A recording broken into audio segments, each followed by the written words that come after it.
Hi, in this video, we're going to compare, contrast linear regression and logistic regression. They're both types of regression, but there are some very key differences. All right, so linear regression, this is our classic approach where we have an independent variable that is continuous, while logistic regression, we have exactly two levels. All right, so they're very different, but there's some similarities between the two. And we want to work through what's similar and what's different for each of these. All right, so first and foremost, and this is the biggest one, are dependent variables. In linear regression, the dependent variable is continuous, meaning that at least from a model point of view, a theoretical point of view, or a model, maybe not operationally, maybe not in real life, but for the purpose of getting a model to approximate real life, we can have any value within a range of reasonable values. And so, it could be numerical values, it could be, and we're talking also like very, very small decimal points in there, potentially, at least from the model's point of view. Now, with logistic regression, the dependent variable is binary, meaning that it only takes two possible values. Now, as a standard, we're going to code these as 0 and 1. All right. And we'll call the 0 the negative case, 1 the positive case for most situations. And so when I'm modeling something like yes, no, true, false, broken, intact, sick, well, anything like that, I'm going to be looking to logistic regression. Now, if I want to model something like house prices, stock prices, temperature, things that reasonably could be modeled on a continuous scale, even though prices are not continuous, because we only go up to the second decimal place on pennies. It's close enough operationally for us to use those models. So these are two very different model structures right off the bat. All right. So now let's compare the equations. All right. So what I want you to notice is on the right-hand side, I've got this part here. All right, and this is for linear regressions. This is our theoretical equation that we want to fit, that where we believe that this is the correct equation that describes the relationship between x and y.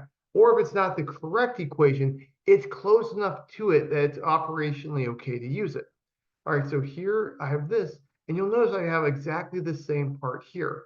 All right, so when I do linear regression and logistic regression, I'm going to have, most of the time, I'm going to have an intercept, and I'm going to have predictor variables, and I'm going to have coefficients on one side of the equation.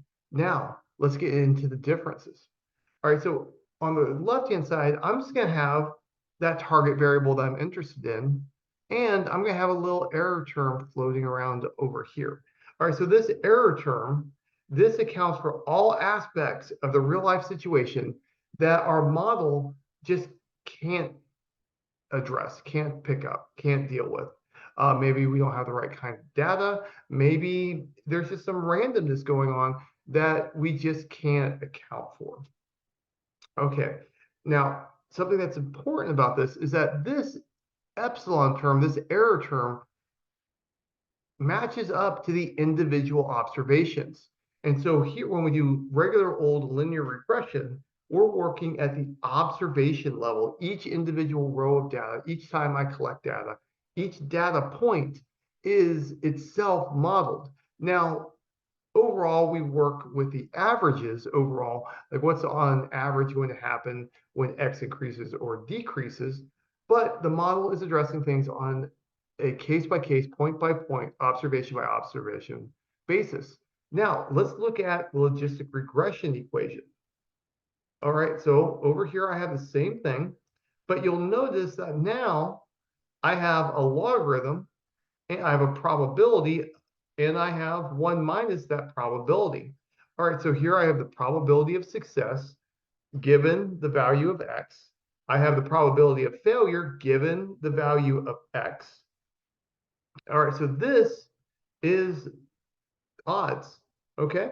And so this is the odds of it being positive or success or whatever our problem is having. And then I have the logarithm. So this is the left-hand side is the log of the odds of success given our independent variable values. Now, something else to notice on the right-hand side, there's no epsilon. Now, if you've taken stat classes before, you've had it, just drilled into your head what this epsilon is. I learned about this in sociology class, and psychology, criminology, all like class after class after class talked about this error term, up, down, left, and right. Logistic regression is gone. What's going on? We're modeling the average, okay? And so we're looking at the average, so the probability of success or the probability of positive given the independent variable values. All right, so those are two different things. They're related, they're very, there's a connection between them, but this epsilon term is actually more nuanced and more focused than the logistic regression approach. The logistic regression approach basically says, all right, we're just dealing with the average. I don't care what the distribution is. I don't care about the variance. I don't care about individual aspects. I just care about the average overall. Linear regression cares about, more refined look at what's happening.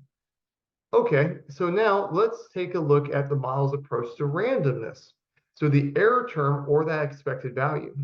All right, so that randomness, or another way that we could think about it is everything that's going on that's not accounted for in our model in terms of the independent variables is going to be addressed by that error term epsilon.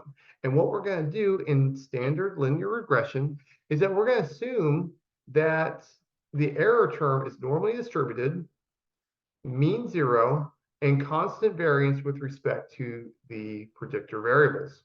All right, so here I'm going to say the expected value of our target variable when I know the x values is equal to this. Okay, and so what I'm doing here, what I'm trying to show you is that that epsilon that we had above is we're specifying its probability distribution. And when I go and I take the expected value, I'm going to get the equation that I had a moment ago, but that epsilon term is gone because the mean is zero.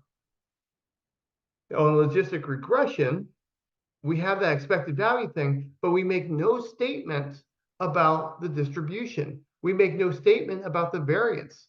So here, the epsilon, I'm saying that I've got mean zero, normally distributed, and this constant variance term with respect to x is all part of the package.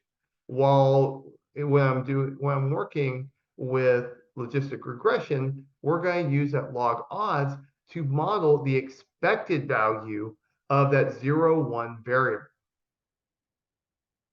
Now, another difference are our link functions. So if you've studied generalized linear models, you know that there's a link function. What the link function does for us is that I take the coefficients, I take the predictor variables, I take the intercept, I put them together, and that gives me some point along the number line. The link function converts that point on the number line to a probability or a value for our target variable. All right, so we've got two different link functions. In regular old regression, the identity function is our link function. So what that is saying is that whatever value I get along the number line from the coefficients, the predictor variables, and the intercept, that is my estimated value for the target variable. Now, it's a little bit different over here for logistic regression. For logistic regression, I've got the log odds connection going on. And so here, what this does is that I'm taking a connection with the coefficients, the predictor variables, the intercept, and that gives me a point along the number line, somewhere along there. And then this logistic function that I have here converts that point on the number line onto the 0, 1 unit interval. And so since it's between 0 and 1, I can connect that to a probability. Boom, I'm modeling probabilities now. This is very nice. Now, another difference between linear regression and logistic regression is how we actually fit the models. So when I'm fitting a linear regression model, what we're going to do is that we're going to minimize the sum of squared errors. And when I'm doing logistic regression, we're going to maximize the likelihood estimation method. All right, so when I do standard old simple linear regression, here are our equations to work things out. And these equations minimize the sum of squared errors of my model. All right, and so these are like like an optimization approach, kind of like from Calc 1, where you're trying to minimize something. We're minimizing the sum of squares error. And these are the values that will give me that minimization. Now, when I do logistic regression, we're going to take a different approach in that we don't have a closed form solution for a logistic regression model. When I'm doing regular old linear regression, I have parameters that are just very well known. Boom, here they are. Run with it. It's good. I don't need to figure anything out further. It's not so nice when I do logistic regression, in that what we're going to do is I'm going to have to do like an iterative process to get a good estimation. All right, so what we're going to do to find the estimation is that we're going to use maximum likelihood estimation. We're going to take the probability distribution from the binomial distribution, assuming that we have the right format of our model, and I'm going to plug in the format of my model in for the probability of the binomial, and then I'm going to do maximum likelihood estimation. Now, there's no closed form solution for this. We're going to end up using numerical optimization to achieve what we want. And so here's just a representation of what's going on. And so here's the log odds for observation I. Here is the coefficients and the predictor variables. Here, corresponding to the observed values. Here is that likelihood function coming from the Bernoulli distribution. All right. And so y is equal to 0 or 1 on this. And what I want to do, I want to find the beta. So after I plug in, so here I'm going to solve this whole equation for piece of I. I'm going to plug in what I solved in for piece of I, and then I want to maximize the whole thing. All right. And so then that maximization will give me my estimated values of the coefficients. And so here's another way to write that likelihood function.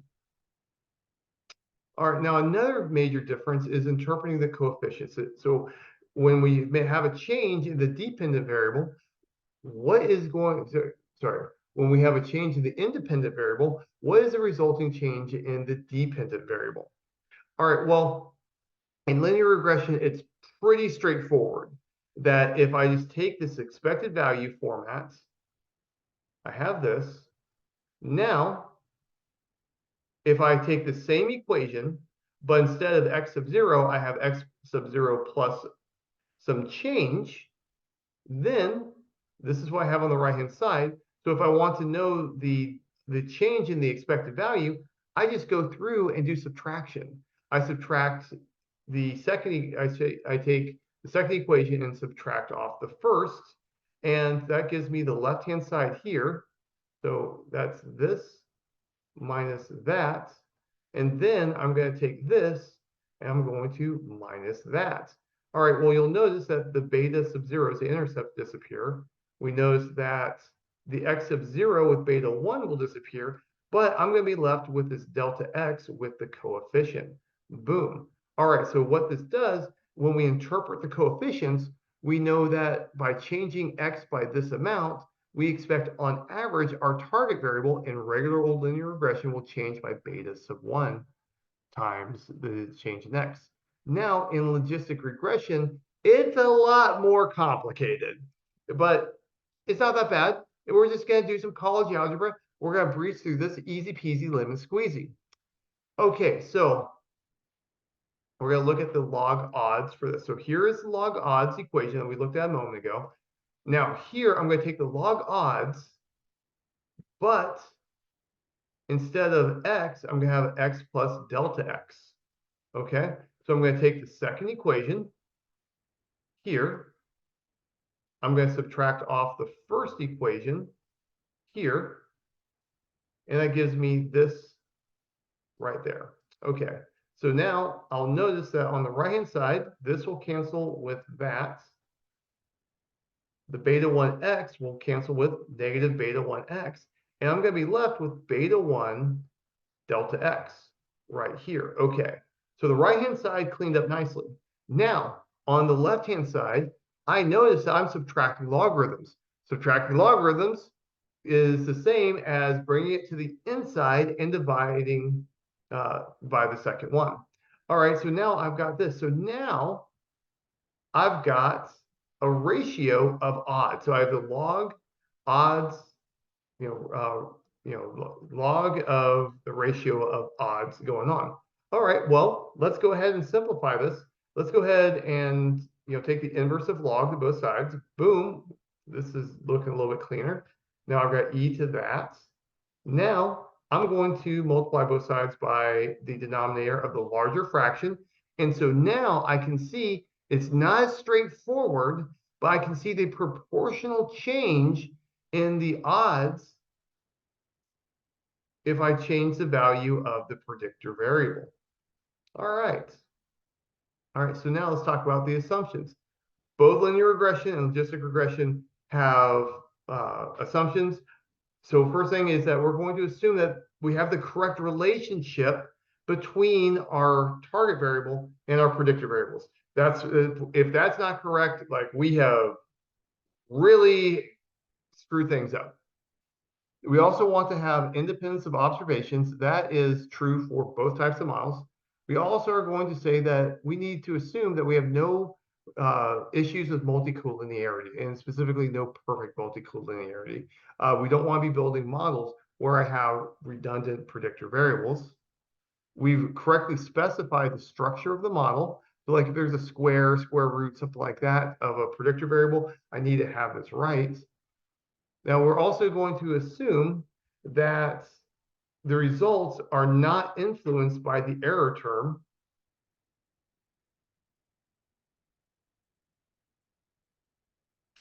Now, the next thing I want to talk about is the difference in model evaluation and performance metrics.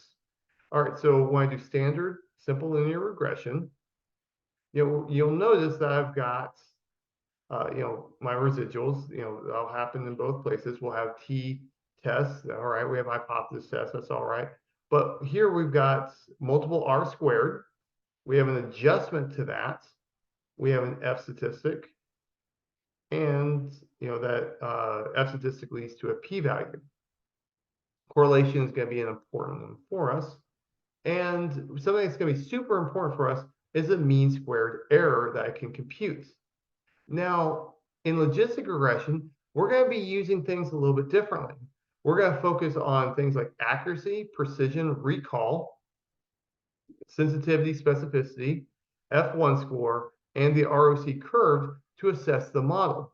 All right, so what's going to end up happening is that we're going to get more complicated situations when we have a logistic regression problem. Imagine the situation where I have 99% of my data, let's say, is non-fraudulent, 1% is fraudulent. If I want 99% accuracy, I just call everything non-fraudulent, and I'm done. I know that's not much of a model, but I would get 99% accuracy for no effort at all. All right, so what's going to end up happening is that it's more nuanced, it's more complicated when I do, the binary target variable. And we're going to need to like sink our teeth into this to fully understand what's going on. All right, so here I'm just going to go through and fit the model. We're going to use the generalized linear model function, and I'm going to set the family equal to binomial. Here's my model. We get our summary, and now you'll notice that we're talking about something called deviance, residual deviance, and we have AIC. AIC is similar to, we take into consideration the likelihood function and a penalty for the number of predictor variables we have to prevent overfitting. Now, probably the best way in R to get all of those binary target variable statistics going is to use the confusion matrix from the caret package. And this spits out like a bunch of stuff for us. And so we can see the table. We can say that here, the rows that correspond to predictions, the columns correspond to what actually happens. We can see the accuracy, what percentage of accuracy we have. Here we've got the no information rate. So we're going to check to see is our accuracy greater than no information rate from a hypothesis testing point of view. And the ones that I look at the most are going to be sensitivity, specificity, and then balanced accuracy. That's one that is important to look at. Now, a question you could ask is, you know what? If I've got 0 and 1, those are numbers. Why don't I just do linear regression with 0 and 1 as the target variables? Honestly, you could do that, but you're not getting the full power of statistics.